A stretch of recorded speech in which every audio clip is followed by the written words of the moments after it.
Hoy vamos a hablar de Plan Z, un programa de culto que debutaría en 1997 por las pantallas del mítico canal Rock and Pop. Que ese Plan Z no es weón, te equivocaste, aguántelo cuendo vieja jajaja. Ah, chucha, de nuevo. ¿Qué me dirías si te dijera que entre los 70 y 80 hubo una teoría de la conspiración made in Chile que una cantidad considerable de la población creyó y que hoy en día sigue habiendo personas que aún creen en ella? Hola, soy el Meque y esto es Plan Z, el primer fanfic chileno.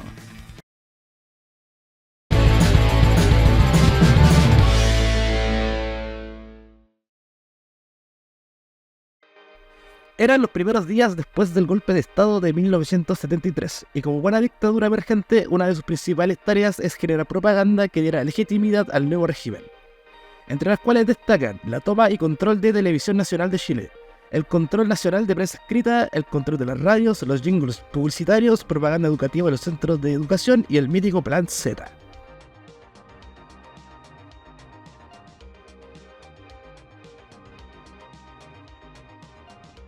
El Plan Z fue presentado por la dictadura de Augusto Pinochet, poco después del golpe de estado del 11 de septiembre de 1973. La primera aparición pública y mención del supuesto documento ocurrió a fines de septiembre de 1973, cuando el régimen militar lo utilizó como parte de su propaganda para justificar la toma del poder y las subsecuentes represiones. El Plan Z fue descrito como un plan elaborado por el gobierno de Salvador Allende y sus seguidores para realizar un autogolpe de Estado el 19 de septiembre de 1973, con el objetivo de establecer una dictadura comunista en Chile. Según la propaganda del régimen, este plan incluía listas de personas ejecutadas y medidas extremas para consolidar el poder comunista. Esto iría más o menos así. El Plan Z sería ejecutado una mañana del 19 de septiembre de 1973. Una lista con los hombres de los altos mandos militares, líderes políticos, empresarios y otras figuras prominentes serían blanco principal de arrestos y ejecuciones. El malvado plan de Allende y sus secuaces entraría en acción. Después de la ocupación de ministerios, bancos y otras instalaciones gubernamentales y económicas importantes, el siguiente objetivo de las huestes marxistas sería la toma de instituciones de vital importancia, como Fuerzas Armadas, Carabineros y, por supuesto, los medios de comunicación, por los cuales podrían emitir su propaganda a nivel nacional. Tras haber cumplido con éxito los objetivos iniciales, se iniciaría la barbarie, la creación de unidades especiales encargadas de la detención, secuestro y tortura de los opositores al nuevo régimen. Estando todos los puntos claves tomados por partidarios de Allende, se daría a cabo el más brutal cambio. Se reorganizaría la República, esta vez bajo directrices del marxismo-leninismo, partiendo por la expropiación de toda la industria privada.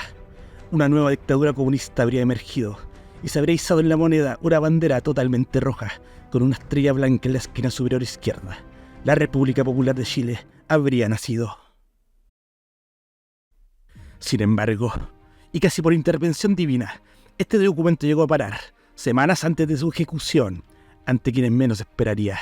Unos simples militares que, previniendo el terror que se nos vendría, decidieron tomar acción desde frente a las ambiciones del presidente Allende. Aquellos héroes los conoceríamos como la Junta Militar.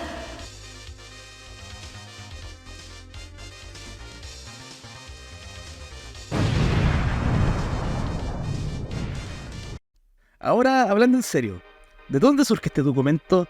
¿Quién o quiénes son los autores? ¿De dónde surge este mito? Y las respuestas son: el Plan Z surgió de algún lugar, escrito por alguien, a raíz de algo. En serio, no existen fuentes previas de la existencia de este documento antes de septiembre de 1973.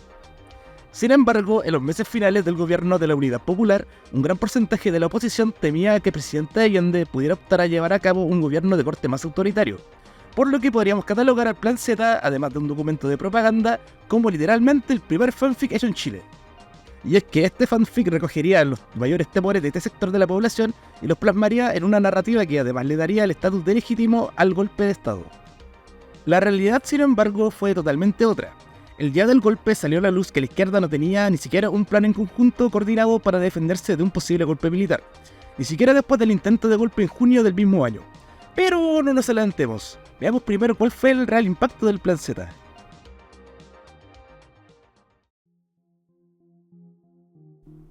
Posterior al golpe, varios medios de comunicación del país cubrieron el supuesto Plan Z y su divulgación por parte de la dictadura.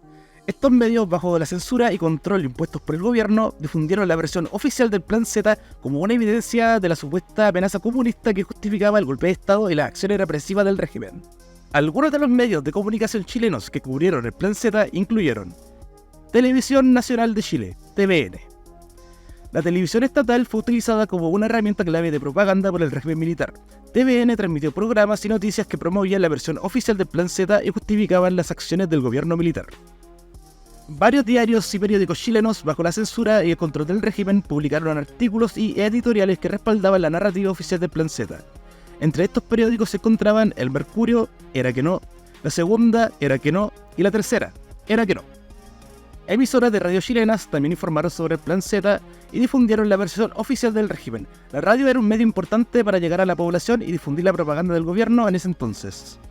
Es importante tener en cuenta que la información oficial sobre el Plan Z proporcionada por estos medios estaba sujeta a la censura y al control del gobierno militar, por lo que se reflejaba la versión oficial y propagandística del régimen, en lugar de una cobertura periodística imparcial y objetiva. Por muchos años, el Plan Z fue una de las principales armas propagandísticas de la dictadura y sería la justificación para numerosos atropellos a los derechos humanos, usando como excusa este documento para desacreditar al gobierno anterior y justificar el golpe de Estado. Si bien a nivel de relaciones internacionales ya habían surgido numerosas voces que desmentían este documento, dentro de Chile y durante la mitad de los 70 y toda la década de los 80 se seguía presentando como un documento legítimo. Fue a partir de la transición democrática en Chile, especialmente en la década de 1990, cuando se intensificaron los esfuerzos para investigar y cuestionar la veracidad del Plan Z y otras narrativas propagandísticas del régimen militar. Historiadores, investigadores, periodistas y activistas de derechos humanos comenzaron a examinar críticamente los eventos ocurridos durante la dictadura y a desafiar las versiones oficiales proporcionadas por el gobierno militar. Con el tiempo se acumularon evidencias que contradecían la versión del Plan Z presentada por la dictadura, y se demostró cada vez más que se trataba de una fabricación destinada a justificar el golpe de Estado y la represión que lo siguió. A medida que se desclasificaron documentos, se realizaron investigaciones independientes y se recopilaron testimonios de sobrevivientes y víctimas de la dictadura, se fortaleció el consenso entre los historiadores y expertos de que el Plan Z era una invención propagandística sin base real.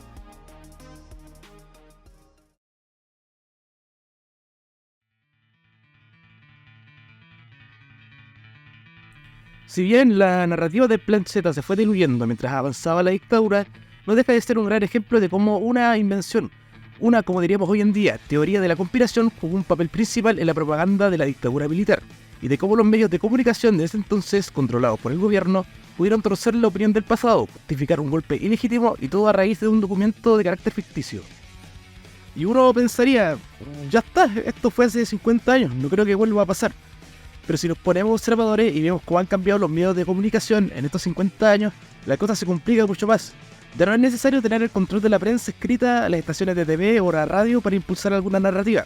Con la llegada de los medios digitales y las redes sociales, solo basta con saber bien ocupar las herramientas de las que dispones, usar bien el algoritmo y abarcar una gran porción del público. Es así como en nuestros días se siguen construyendo narrativas, sin base ni fundamentos serios para desacreditar a personas, grupos de personas, instituciones, etc. El problema no es que existan estas herramientas o plataformas en las que cualquier persona pueda subir contenido, sino que hasta el día de hoy no se nos ha educado bien cómo navegar en una jungla donde en vez de ser atacados por feroces animales, estamos constantemente atacados por información que incluso los más veteranos en el uso de estas plataformas no nos ha dado el tiempo para corroborar las fuentes o la veracidad de lo que consumimos.